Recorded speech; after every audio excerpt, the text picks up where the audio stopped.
வணக்கம் ஜோதி நண்பர்களே. 2024ஆம் வருடம் மே மாதம் குரு பயிற்சியானது நடக்க இருக்கிறது. இது வரைக்கும் மேச ராசிகளை சஞ்சரித்து வரக்கூடிய குரு இனி அங்கிருந்து ரிஷபராசிக்கு பயிற்சியாகி அங்கே ஒரு வருட காலம் சஞ்சரித்து வருவாங்க. ரிஷபராசியில் குரு இருக்கும் பொழுது அங்கே இருந்து கன்னி, விருச்சிகம் மற்றும் மகர ராசிகளுக்கு குருவினுடைய பார்வை பலம் கிடைக்கப்பெறும். தவிர இந்த முறை குருவுக்கு ராகுவனுடைய 3ஆம் பார்வையும் வருடத்தின் பிற்பகுதியில் சனியனுடைய பார்வையும் கிடைக்கப்பெறும். பொதுவான வகையில் இந்த குருவனுடைய அமைப்பு பெரும்பாலும் ஒரு சாதகமான பலன்களை கொடுக்க வல்லது. குறிப்பாக காலபுருஷனுக்கு 2ஆம் இடத்தில் அடுத்து ஒரு வருட காலம் குருவனுடைய சஞ்சாரம் இருப்பதனால நாட்டினுடைய பொருளாதார வளம் அப்படிங்கிறது கொஞ்சம் அதிகரிக்கவே செய்யும். பொதுவான வகையிலேயே இந்த காசபண சமாச்சாரங்கள், பொருளாதார ரீதியான விஷயங்கள்லாம் பார்த்தீங்கன்னா இனி கொஞ்சம் அதிகமாக பேசப்படவும் செய்யும். தொழில் துறைகளில் நிறைய முன்னேற்றங்களையும் மாற்றங்களையும் எதிர்பார்க்கலாம். புதிய புதிய தொழில்நுட்பங்கள் உருவாவதற்கான வாய்ப்புகள் அதிகமாக இருக்கும். தொழில் வாய்ப்புகள், வேலை வாய்ப்புகள் போன்ற விஷயங்களை கொஞ்சம் அதிகரிக்கவே செய்யும்.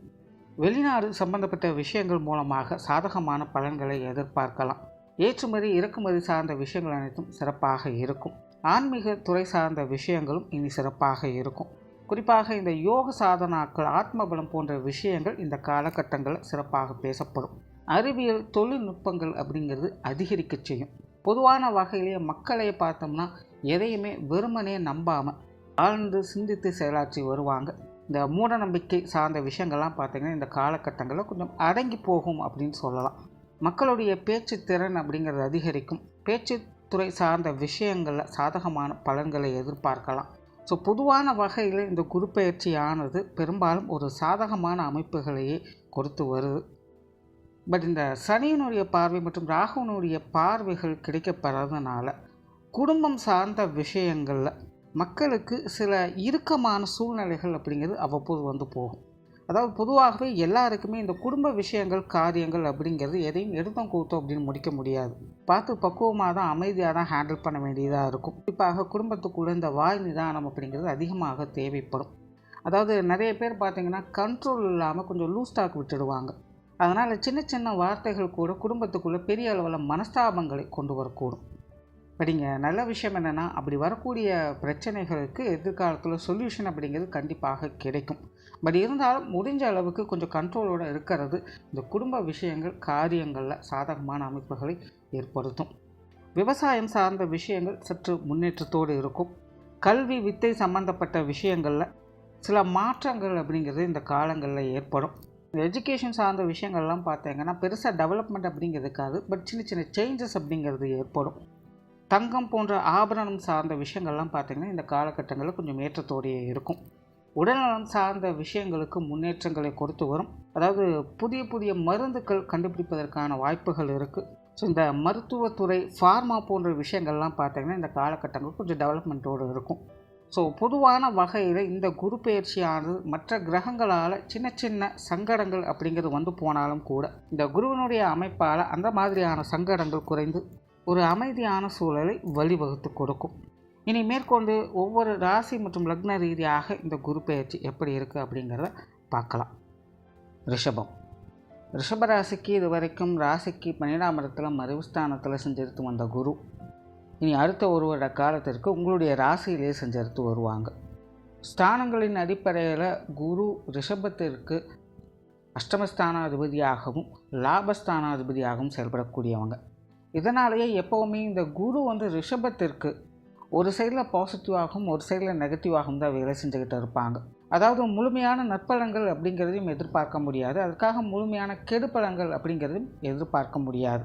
பெரும்பாலும் இந்த மாதிரியான அமைப்புகள் பார்த்திங்கன்னா சில மோசமான காலகட்டங்களில் கூட சில சாதகமான அமைப்புகளை ஏற்படுத்தி கொடுக்கும். அதே போல் ரொம்ப நல்ல நேர காலங்கள் அமைந்தாலும் கூட அங்கேயும் சில மத்திம பலன்களையே பார்க்க முடியும். அதாவது புரிகிற மாதிரி சொல்லணும்னா, கஷ்டம் வரக்கூடிய காலகட்டங்களில் தலைக்கு தலைப்பாகியோட போச்சு அப்படின்னு நிம்மதி பெருமூச்சு விடலாம். அதுவே நல்ல காலங்கள் வரும் பொழுது இந்த அமைப்புகளானது கை கெட்டியது வாய் கெட்டலையே அப்படின்னு வருத்தப்படவும் வைக்கும். அப்படிப்பட்ட குரு உங்களுடைய ராசிக்கு இது வரைக்கும் மறைவு ஸ்தானத்தில் சஞ்சரித்து வந்தாங்க. ஸோ ரிஷபராசிக்காரங்களுக்கு கடந்த கால வாழ்க்கை அப்படிங்கிறது கிட்டத்தட்ட ஒரு வருட காலத்தில் பார்த்திங்கன்னா நிறைய விஷயங்கள் கொஞ்சம் அழுத்தம் தரக்கூடிய அமைப்புகளை கொடுத்து வந்திருக்கும். பட் இருந்தாலும் கூட எல்லா விஷயங்களுமே ஒரு சொல்யூஷனோடு தான் இருக்கும். முன்னாடி சொன்ன மாதிரி தலைக்கு வந்தது தலைப்பாக போச்சு அப்படின்னு நினைக்கக்கூடிய வகையில் எப்படியோ விஷயங்கள் காரியங்களை நம்ம சமாளிச்சிட்டோம் அப்படின்னு நிம்மதி பெருமூச்சு விட்டு வந்திருப்பீங்க. அதே போல் ஜோதிட ரீதியாக இந்த போகஸ்தானங்களில் குரு வரும்பொழுது முழுமையான கெடுபலன்களையும் செய்கிறது கிடையாது. ஸோ அந்த வகையிலும் இது வரைக்கும் 12ஆம் இடத்துலேருந்து வந்த குரு உங்களுக்கு ஓரளவுக்கு நன்மைகளை செய்து வந்தார். குறிப்பாக கடந்த ஒரு காலம் அப்படிங்கிறது ரிஷபராசி ரிஷப லக்னக்காரங்களுக்கெல்லாம் ஒரு சொல்லிக்கிற அளவுக்கு கொஞ்சம் லைஃப் டெவலப்மெண்ட்டோடு தான் இருந்துட்டு வந்திருக்கும். நடக்காது முடியாது அப்படின்னு நினச்சி வருத்தப்பட்டு வந்த விஷயங்கள் கூட இந்த காலகட்டங்களில் உங்களுக்கு மன நிம்மதி தரக்கூடிய விஷயங்களாக அது மாறி இருக்கும். கிளியராக சொல்லணும்னா இந்த அஷ்டமச்சனி காலம் அப்படிங்கிறது ஆரம்பித்ததுக்கப்புறம் எல்லா ரிஷபராசிக்காரங்களும் ஏதோ ஒரு குறிப்பிட்ட விஷயங்களால் அதிகமாக பாதிக்கப்பட்டு வந்திருப்பாங்க. அது அவங்களுடைய ஜாதகப்படி அமைஞ்சிருக்கும். ஜாதக ரீதியாக இந்த விஷயங்கள் காரியங்கள் அப்படிங்கிறது மாறுபாடு உடையதாக தான் இருக்கும். பட் இது அஷ்டமச்சனி காலத்தில் எல்லா ரிஷபராசிக்காரங்களும் ரிஷப லக்னக்காரங்களும் கூட ஒரு குறிப்பிட்ட விஷயங்களை தங்களுக்கும் சரி தங்கள் குடும்பத்தாரை சார்ந்தவர்களுக்கும் சரி ஒரு மிகப்பெரிய பிரச்சனையாக கஷ்டங்களாக அது மாறி இருக்கும். அவ்வளோதான் முடிஞ்சது, இனி எதுவுமே கிடையாது அப்படின்னு நினச்சிட்டு தான் நிறைய பேர் வாழ்ந்து வந்திருப்பாங்க. கிட்டத்தட்ட அந்த மாதிரியான விஷயங்கள் காரியங்களுக்கு ஒரு மாற்றம் பெறக்கூடிய, அதுவும் நல்ல மாற்றம் பெறக்கூடிய வகையில் அந்த கடந்த ஒரு வருட காலம் அப்படிங்கிறது உங்களுடைய மறைவு ஸ்தானத்திலிருந்து வந்த குரு செயல்படுத்திட்டு வந்திருப்பாங்க. கண்டிப்பாக ஏதாவது ஒரு வகையில் ரிலீஃப் அப்படிங்கிறது ரிஷபராசிக்காரங்க அனைவருக்குமே கொடுத்து வந்திருக்கும். இதுதான் இந்த மறைவு ஸ்தானத்தில் இருக்கக்கூடிய குருவினுடைய சிறப்பு. கூடுதலாக ரிஷபராசிக்காரங்க பக்குவமான நிலையை பெற்றிருப்பாங்க. அதிலும் குறிப்பாக இந்த மத்திய வயதில் இருக்கக்கூடியவங்களுக்கு வாழ்க்கைனா என்ன அப்படிங்கிற புரிதலை கண்டிப்பாக ஏற்படுத்தி இருக்கும். எல்லாத்துலேயுமே ஒரு அட்ஜஸ்ட்மெண்ட்டோடு இருக்கணும் அப்படிங்கிறத புரிஞ்சு வச்சுருப்பாங்க. அது சரியான முறையில் வெளிப்படுத்துறதுக்கான சந்தர்ப்பங்கள் கிடைக்கிறது இல்லை அப்படிங்கிறது அவங்களுடைய மன வருத்தமாக இருக்கும். பட் இருந்தாலும் நிறைய புரிதல்கள் அப்படிங்கிறது அவங்களுக்கு ஏற்பட்டிருக்கும். எந்த ஒரு காரியமாக இருந்தாலும் கொஞ்சம் பக்குவமாக நிதானமாக ஹேண்டில் பண்ணணும் அப்படிங்கிறது தான் அவங்களுடைய எதிர்பார்ப்பாக இருக்கும். ஸோ இப்படிப்பட்ட குரு இனி உங்களுடைய ராசிக்குள்ளேயே ஜென்ம குருவாக அடுத்த ஒரு வருட காலத்திற்கு சஞ்சாரம் செய்து வருவாங்க. பொதுவாகவே இந்த ஜென்ம குரு அப்படிங்கிறது ஜோதிட ரீதியாக பார்க்கும்போது சில விஷயங்கள் காரியங்கள் கொஞ்சம் நெகட்டிவாக தான் சொல்லப்படுது. அதாவது எல்லா கிரகங்களுக்குமே ஒவ்வொரு விதமான தன்மைகள் அப்படிங்கிறது இருக்குது. அந்த வகையில் இந்த குருவோடைய தன்மை பார்த்திங்கன்னா குரு இருக்கும் இடம் குரு பார்க்கும் இடம் தான் சுபிட்சம் பெறும் அப்படின்னு சொல்லுவாங்க. ஆனால் கிரகாதிபதி வகையில் குரு பார்த்திங்கன்னா முழு சுப கிரகமாக கருதப்படக்கூடியவங்க. அவங்ககிட்ட எந்த ஒரு நெகட்டிவுமே இருக்காது. இப்போ குணாதிசய வகையில் இந்த ரிஷபராசிக்காரங்களை இனி ஒரு பக்குவமான முறையை கையாண்டு வருவீங்க. உங்களுடைய மனசில் மன அமைதி நிம்மதி விட்டு கொடுக்கக்கூடிய தன்மை அப்படிங்கிறதெல்லாம் அதிகரிக்க செய்யும். எல்லா விஷயங்களுமே புரிஞ்சு அனுசரித்து போகக்கூடியவங்களாக இருப்பீங்க. பகுத்து ஆராயக்கூடிய திறன் அப்படிங்கிறது உங்களுக்கு அதிகரிக்கும். ஈகை கொடைத்தன்மை அப்படிங்கிறது அதிகரிக்கும். மற்றவர்களுக்கு உதவிகரமாக நிறைய விஷயங்களை செயல்பட்டு வருவீங்க. குடும்பத்தை கட்டுக்கோப்பாக நடத்தி வரக்கூடியவங்களாக இருப்பீங்க. உங்களுக்குன்னு ஒரு சின்ன வட்டம் போட்டு அதற்குள்ளே சிறப்பாக வாழக்கூடிய அமைப்புகளை பெற்று வருவீங்க. ஆடம்பரமான வாழ்க்கையில் எனக்கு வேண்டவே வேண்டாப்பா, 10 ரூபா இருந்தாலும் சரி நிம்மதியாக வாழ்ந்தால் போதும் அப்படிங்கிற ஒரு மைண்ட் செட்டில் தான் இருப்பீங்க. நிறைய புண்ணிய காரியங்களில் ஈடுபட்டு வருவீங்க. குறிப்பாக உங்களை சுற்றி இருப்பவர்களுக்கு உதவிகரமான ஒரு நபராக இந்த காலகட்டங்கள் இருந்து வந்திருப்பீங்க. உங்களால் பயன்பெறக்கூடியவங்க அதிக நபர்கள் இருப்பாங்க. இதுவரைக்கும் உங்களை குற்றம் குறைகளாக பார்த்து வந்தவர்கள் கூட இனி உங்களை நல்ல விதமாக பார்க்க ஆரம்பிப்பாங்க. உங்களுக்கான மதிப்பு மரியாதை கௌரவம் சார்ந்த விஷயங்கள் இந்த காலகட்டங்களில் அதிகரிக்கக்கூடும். ஸோ ரிஷபராசியை பொறுத்த வரைக்கும் உங்களுக்கான தனித்தன்மையை இந்த ஒரு வருட காலகட்டத்துக்குள்ளே ஏற்படுத்தி கொடுக்கும் அப்படின்னு சொல்லலாம். அதே போல் ரிஷபராசிக்காரங்களுக்கு இந்த காலகட்டங்களில் ஆன்மீக பலம் அப்படிங்கிறது அதிகரிக்கும். ஒரு ஆழ்ந்த சிந்தனைகளை எப்போவுமே மூழ்கி இருப்பாங்க. சரி எது தவறு எது அப்படின்னு ஆராய்ந்து கொண்டு இருக்கக்கூடியவங்களாகவே இருப்பாங்க. அவங்களுக்குள்ள ஓயாத சிந்தனை அப்படிங்கிறது இந்த காலகட்டங்களில் தவிர்க்க முடியாததாக இருக்கும். ஒரு தொலைநோக்கு சிந்தனைகளோடு எப்போவுமே திகழ்ந்து வருவாங்க. யூக அமைப்புகள் அப்படிங்கிறது ரிஷபராசிக்காரங்களுக்கு இந்த காலகட்டங்களில் அபரிவிதமாக வேலை செய்வதை பார்க்கலாம். என்னுடைய வாழ்க்கை இனி அடுத்தடுத்து வரக்கூடிய காலகட்டங்களில் எப்படி இருக்கணும் அப்படிங்கிறத இப்போவே திட்டமிட்டு செயல்படுத்த ஆரம்பிப்பாங்க.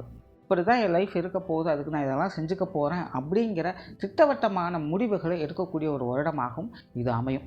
உங்களுடைய செயல்திறன் என்ன, உங்களால் என்ன முடியும் என்ன முடியாது அப்படிங்கிறத கிளியராக தெரிஞ்சுப்பீங்க. குறிப்பாக இது எல்லாமே உங்களுடைய வயதுக்கு தகுந்த மாதிரியான விஷயங்கள் காரியங்களில் முன்னேற்றம் தரக்கூடிய அமைப்புகளை ஏற்படுத்தி கொடுக்கும். குழந்தைகளாக இருந்தாங்க அப்படின்னா படிப்பு விஷயங்கள், விளையாட்டு சார்ந்த விஷயங்கள், வித்தைகள் சம்மந்தப்பட்ட விஷயங்கள் இதெல்லாம் தங்களுடைய வாழ்க்கைக்கு எந்த மாதிரி உபயோகமாக இருக்கும் அப்படிங்கிறத புரிஞ்சு அறிஞ்சு அதற்கு தகுந்த மாதிரி செயல்பட ஆரம்பிப்பாங்க. படித்து முடிச்சுட்டு வெளியில் வந்தவங்களுக்கு நல்ல தொழில் வேலை உத்தியோகம் சார்ந்த விஷயங்கள் அமைவதற்கான வாய்ப்புகள் அதிகமாக இருக்குது. அதாவது சரியான வருமானங்கள் இல்லை அப்படின்னாலும் கூட பரவாயில்ல, இப்போ நம்ம கற்றுக்கக்கூடிய இந்த விஷயங்கள் காரியங்கள் பிற்காலத்தில் நமக்கு பெருமளவில் உபயோகமாக இருக்கும் அப்படிங்கிற அந்த புரிதல்களோட தொழில் வேலை உத்தியோகம் சார்ந்த விஷயங்களில் புதியவர்கள் ஈடுபடுவதற்கான வாய்ப்புகள் அதிகமாக இருக்கும். அதாவது எதிர்காலம் குறித்து திட்டமிட்டு இந்த காரியங்களை செயல்படுத்தி வருவாங்க. பொதுவாகவே ரிஷபராசிக்காரங்களுக்கு இப்போ சமீப காலத்தில் பெரும் பிரச்சனையாக இருக்கிறது இந்த தொழில் வேலை உத்தியோகம் சார்ந்த விஷயங்கள். குறிப்பாக இந்த மத்திய வயதில் இருக்கிறவங்க, வயதில் முதிர்ந்தவங்கெல்லாம் பார்த்தீங்கன்னா தொழில்துறை ஆகட்டும் வேலை சம்பந்தப்பட்ட விஷயங்களாகட்டும் ஒரு மாதிரியான கலக்க நிலைகளை தான் தென்பட்டு இருப்பாங்க.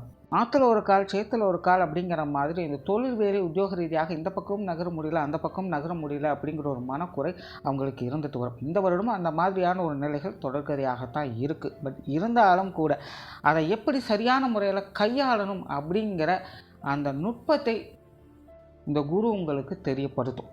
தொழில் வேலை உத்தியோக ரீதியாக பெரிய அளவில் உங்களுக்கு டெவலப்மெண்ட் அப்படிங்கிறது இல்லை அப்படின்னாலும் கூட உங்களுடைய பழைய பிரச்சனைகளை எப்படி சரி பண்ணணும் அப்படிங்கிற அந்த தொழில்நுட்பத்தை தெரிந்து வைத்திருக்கக்கூடிய அமைப்புகள் இந்த வருடம் உங்களுக்கு உருவாகும்.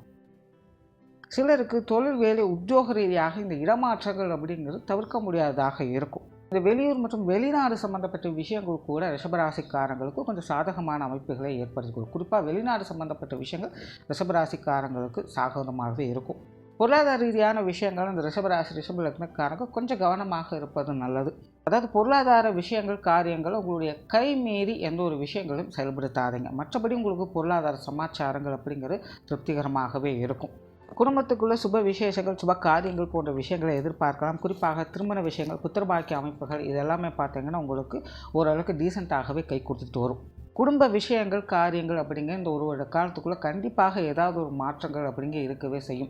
குடும்ப உறுப்பினர்களாகட்டும் இல்லை குடும்ப நிலைகளாகட்டும் இதுக்கு முன்னாடி நீங்கள் பார்த்தது ஒரு மாதிரியும் இதற்கப்புறம் நீங்கள் பார்க்கக்கூடிய விஷயங்கள் வேறு மாதிரியும் தான் கண்டிப்பாக இருக்கும். சிலருக்கெல்லாம் வீடு மாற்றங்கள் போன்ற விஷயங்கள்லாம் ஏற்படலாம். சிலருக்கு குடும்பத்தை விட்டு கொஞ்சம் தனிச்சிருக்க முடியாத சூழ்நிலைகள் அப்படிங்கிறது ஏற்படலாம். அல்லது குடும்பத்தில் இருப்பவர்கள் சற்று ஒதுங்கி இருக்கும்படியான சூழ்நிலைகள் அப்படிங்கிறது ஏற்படலாம்.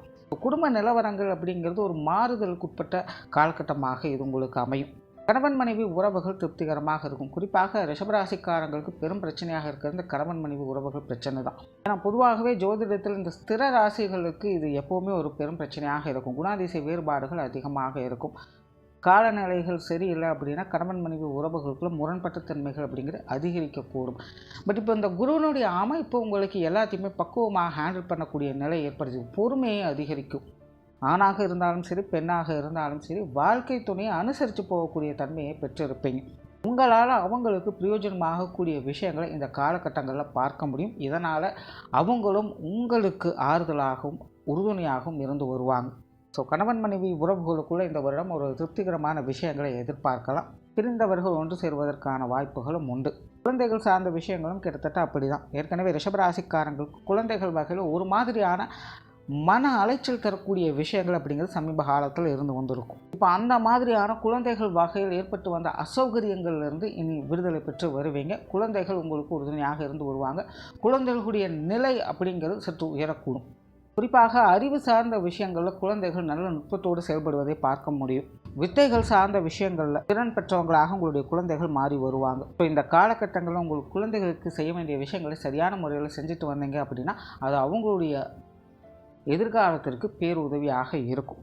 சரியான விஷயங்களை சரியான முறையில் ட்ரெயின் அப் பண்ண வேண்டியது இந்த காலகட்டங்களில் உங்களுக்கு கட்டாயமாக தேவைப்படக்கூடிய ஒன்று. உங்களுடைய குழந்தைகளின் முன்னேற்றம் அப்படிங்கிறது உங்களை சார்ந்ததாக இந்த வருடம் அமையும். தவிர பெற்றோர்கள் சார்ந்த விஷயங்கள் உடன்பிறப்புகள் சம்மந்தப்பட்ட விஷயங்கள்லாம் பார்த்திங்கன்னா கொஞ்சம் மனக்கசப்புகள் அப்படிங்கிறது அவ்வப்போது வந்து போகும். இருந்தபோதும் எல்லாமே சமாளிக்கக்கூடிய நிலைகளாக தான் இருக்குது. அதனால் உடன்பிறப்புகள் மற்றும் பெற்றோர்கள் சார்ந்த விஷயங்களை கொஞ்சம் அனுசரித்து போய்க்கிறது நல்லது. உற்றார் உறவினர்கள் நண்பர்கள் வகையில் சில சாதகமான அமைப்புகளை எதிர்பார்க்கலாம். பொது விஷயங்கள் மற்றும் பொது காரியங்கள் உங்களுக்கான பங்களிப்புகள் நல்ல முறையிலேயே இருக்கும். வெளி இடங்களில் உங்களுக்கான மதிப்பு மரியாதைகள் கூடுவதை பார்க்கலாம். சொத்து சுகங்கள் மற்றும் வாகன ரீதியான விஷயங்கள் ரிஷபராசிக்காரங்களுக்கு கொஞ்சம் நிதானம் தேவை. சிலருக்கு இந்த இடமாற்றங்கள் போன்ற விஷயங்கள் ஏற்படலாம். இல்லை நான் பழையதை கொடுத்துட்டு புதிது வாங்குவதான விஷயங்கள் போன்ற அமைப்புகள் ஏற்படலாம். ஸோ இந்த மாதிரியான சொத்து சுகங்கள் சார்ந்த விஷயங்களில் பரிமாற்றங்கள் அப்படிங்கிறது இந்த வருடம் ஏற்படும். தவிர பூர்வீக சொத்துக்கள் வகையில் சில சுமூகமான அமைப்புகளை எதிர்பார்க்கலாம். மாணவர்களுக்கு கல்வி மற்றும் வித்தை சார்ந்த விஷயங்கள் உழைப்பிற்கேற்ற முன்னேற்றங்களை கொடுத்து வரும். அதாவது மாணவர்களுக்கு அவங்களுடைய மனநிலைகள் சரியான வகையில் வேலை செஞ்சுட்டு இருந்தாலும் கூட அவங்களுடைய கால நேர சூழ்நிலைகள் அப்படிங்கிறது சில நேரங்கள் அவங்களுக்கு கொஞ்சம் மந்தத்தன்மையை ஏற்படுத்திவிடும். ஆகையினால் மாணவர்கள் தங்களுடைய விஷயங்களுக்கு கொஞ்சம் கூடுதலான முயற்சிகளை கொடுக்க வேண்டியதாக இருக்கும்.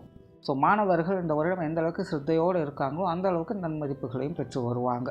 தவிர ரிஷபராசிக்காரங்களுக்கு இந்த உடலம் சார்ந்த விஷயங்கள், கடன் சம்பந்தப்பட்ட விஷயங்கள் இதெல்லாமே கொஞ்சம் கட்டுக்கோப்போடு இருந்து வரும். பெரும்பாலும் ரிஷபராசிக்காரங்க இந்த காலகட்டங்களில் கொஞ்சம் தனிமை விரும்பிகளாக இருக்கவும் ஆசைப்படுவாங்க. எதையுமே தனித்து செயல்படணும் அப்படிங்கிற எண்ணம் அவங்களுக்கு அதிகரிக்கும். அதே போல் எதையுமே பேச்சில் காட்டுறதை விட செயலில் காட்டணும் அப்படிங்கிற அந்த தீவிரத்தன்மை அவங்களுக்கு அதிகமாக வேலை செய்யும். ஆராய்ச்சி துறைகள் இருக்கக்கூடியவங்களுக்கு இந்த காலகட்டம் சிறப்பான வகையில் அமையுது. ஸோ ஓவராலாக இந்த குரு பெயர்ச்சியானது ரிஷபராசி ரிஷப லக்னத்தை பொறுத்த வரைக்கும் பக்குவமான ஒரு வாழ்க்கை நிலையை உண்டாக்கி உங்களுக்கு மன அமைதியும் நிம்மதியும் கொடுத்து வரும். நன்றி, வணக்கம், வாழ்க வளமுடன்.